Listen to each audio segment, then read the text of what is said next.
سیاست کی حدیث موجود ہے۔ جہاں تک تعلق ہے دم نہ کروانے کا، دم نہ کروانے کا مطلب یہ ہے کہ اگر کوئی بندہ غلط نام لے کے، جس طرح کالے جادو والے ہوتے ہیں، تھوری ہوتے ہیں، تو ایسے لفظوں سے دم کرتا ہے کہ جن کا تعلق اسلام سے نہیں ہے، تو ایسے لفظوں سے دم کروانا بالکل ناجائز ہے، حرام ہے، اس میں بندے کے گمراہ ہونے کا خطرہ ہوتا ہے۔ تو اس لیے تھوریوں کے پاس، غیر مسلموں کے پاس جانا یہ بالکل غلط ہے۔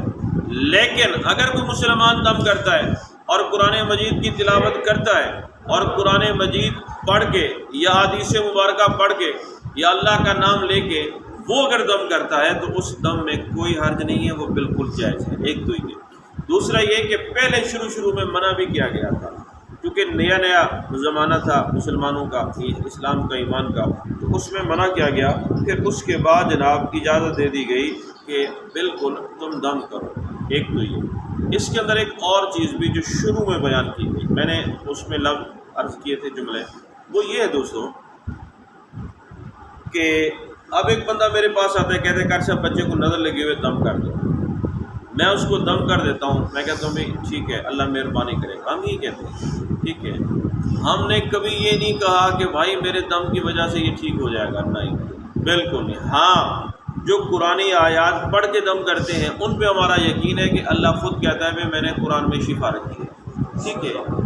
اور جو دم کروانے کے لیے آ جا رہا ہے اس کو بھی پتہ ہے کہ قاری صاحب نے کیا کرنا ہے، قرآن مجید کی آیت پڑھ کے دم کرنا ہے، اس کا بھی یہ یقین ہے کہ قرآن مجید پڑھ کے دم کرے گا۔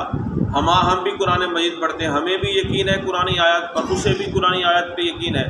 اور اسے یہ یقین ہے کہ شفا مولوی صاحب نے نہیں دینی، شفا دینی ہے اللہ نے، شفا، ہاں یہ بات ہے۔ تو ہم جو بھی جس طرح مثال کے طور پر دوائی لیتے ہیں،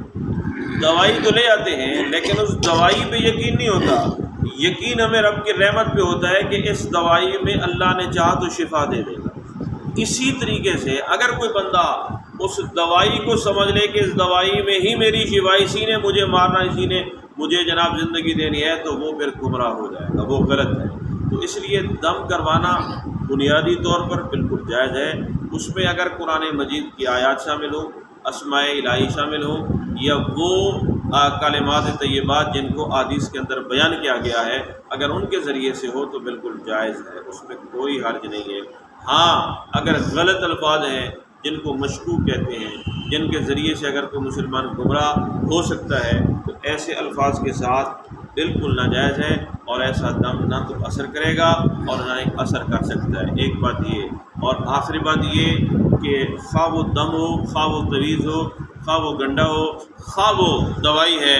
اس میں اثر نہیں ہوتا، اثر اللہ نے پیدا کرنا ہوتا ہے، بس اثر کون پیدا کرتا ہے؟ اللہ، مؤثر حقیقی اللہ کی ذات ہے، اللہ ہی